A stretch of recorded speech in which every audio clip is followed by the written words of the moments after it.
Welcome all back to Election Time News, your one-stop for political summations, poll reviews, nonpartisan predictions, and reviews and compilations on other political forecasters.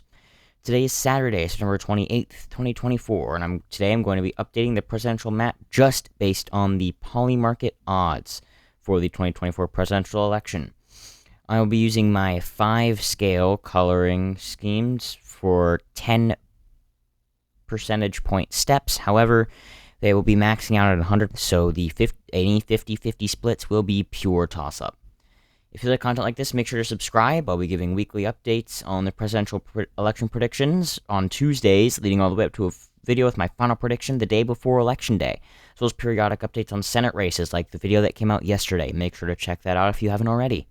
I have a goal of 250 subscribers by Election Day, so do me a favor and click on that bright red button. Also, I will be doing a live stream of the entire election night, starting at 5:30 p.m. Eastern Time all the way until 1:30 in the morning. So make sure to tune in, as I will be doing tons of analyses of the results as they come in, doing all projections for all of them as they're coming in, and changing my map, comparing it with predictions from tons of different creators, and more. So that's something you absolutely do not want to miss, so make sure to mark your calendar. Now, starting here, looking at Polymarket, you can see that most of the states are safe for one candidate or another, being these really dark colors. Polymarket is also in more or less in 10% increments. However, 55 to 60 is one color, and toss-up is 50 to 55%. Now, looking here, Harris is very, very slightly favored to win the election with 51% to 49%. That is like a slightly weighted coin. You might as well just toss a coin and ask it what it thinks. But looking here now, we have our safe states for each. For Harris, this is going to be Washington, Oregon, California, Hawaii, Colorado, Minnesota, Illinois, New York, New Jersey, Massachusetts, Rhode Island, Delaware, Maryland, DC, Vermont, Connecticut, and Virginia is actually 87%. That's a bit of a drop. So that's actually not safe. Safe is going to be 90%, 91% or more. So these are all safe states who are going to absolutely be going into their column on election night, and there's literally no chance they won't be. And also safe is going to be New Mexico with 92%. Now, not safe states that are just instead likely is New Hampshire with 89%, Maine with 90%. That is not safe. However, Maine's 1st district is, as it has a 98% chance of going to Harris, which is essentially 100% on Polymarket, as the odds never go above 99.1. As you can see here in North and South Dakota, which there is no chance that they will go for Kamala Harris. However, there are some people trading the stocks of Harris, because this is a betting market, which means that they essentially act like stocks. Now, going in for the safe Trump states, we have the entire western area over here, which is going to be Montana, North and South Dakota, Wyoming, Idaho, Utah, going over there to Alaska, all of Nebraska except for its 2nd congressional district, Kansas, Oklahoma, Missouri, Arkansas, Louisiana, Mississippi, Alabama, South Carolina, Tennessee, Kentucky, West Virginia, and Indiana. Those are all the typical ones. And then you also have Iowa, Ohio, don't have Florida or Texas, just barely, but you have Iowa and Ohio. Also into the safe column for Donald Trump. Now, interestingly, they are about just over 90%, with close to a 10% chance for Harris, but they're very unlikely to go for Harris on election night. Next up are going to be the likely states, the 2nd darkest of each color. These are 81 to 90% inclusive. Now, starting in here, actually Alaska is only likely as a 90% chance of going to Trump.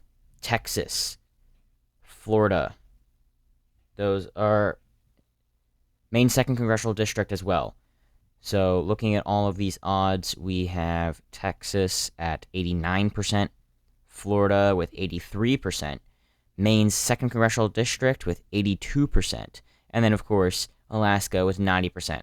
a single percentage point higher would, in fact, change it to safe territory. Now, for Harris, we have the 2nd Congressional District of Nebraska with an 87% chance. We have Maine and New Hampshire with 90% each. 90% and 89% for New Hampshire. We have Virginia with an 87% chance. So now that is all of the certain states. Those are the certain states. Likely is this middle category, which are between 71 to 80% chance, and no states are in this category. This middle likely category. This is actually certain. So there are no likely states on this map. Next, and as you can see here, after the certain states, we have the famous 7 for this election cycle. The swing states of Nevada, Arizona, Wisconsin, Michigan, Pennsylvania, North Carolina, and Georgia. So lean is 61 to 70%. In this category, we have Michigan for Harris, currently with a slight lead of 67%, and Arizona for Trump at 65%. Georgia at 60% is not going to actually make it in this category.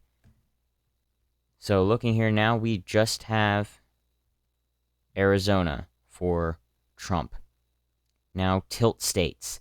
These are 51 to 60%. This does not include 50%, as that's basically just an absolute tie. Now, we have 60% inclusive, so this is going to include Georgia, as well as North Carolina for Donald Trump. And going back over here with these barely in the lead, but it is not 50-50, so we're going to put 51% for Harris and 52% for Harris for Pennsylvania and Nevada. And then looking back over here at Wisconsin, 56% chance. That is a somewhat considerable lead, better than in either of these two states, but this does bring Harris up past 270. So tilt for Trump is going to be North Carolina as well as Georgia. North Carolina, he is currently sitting with a 56% chance of winning the state. So that wraps up our map. It's still obscenely close, though, as these two states. If you flip just Pennsylvania, then Trump wins the election. So it is within one single percentage point more that Harris wins the election than Trump. Basically saying if you assume everything else, and then these are your odds in Pennsylvania for who wins everything else. And it's actually a bit more complicated than that, as each and every probability in every single state does differ. But essentially, Harris is very, very, very slightly favored to win the election based on the Polymarket odds. I hope you enjoyed watching this video. Make sure to tune in for tomorrow's video as well, and hit the subscribe button so you won't miss any videos. I will, again, be live streaming the entirety of election night. So I hope to see you all there, and see you in later videos. Have an amazing rest of your day.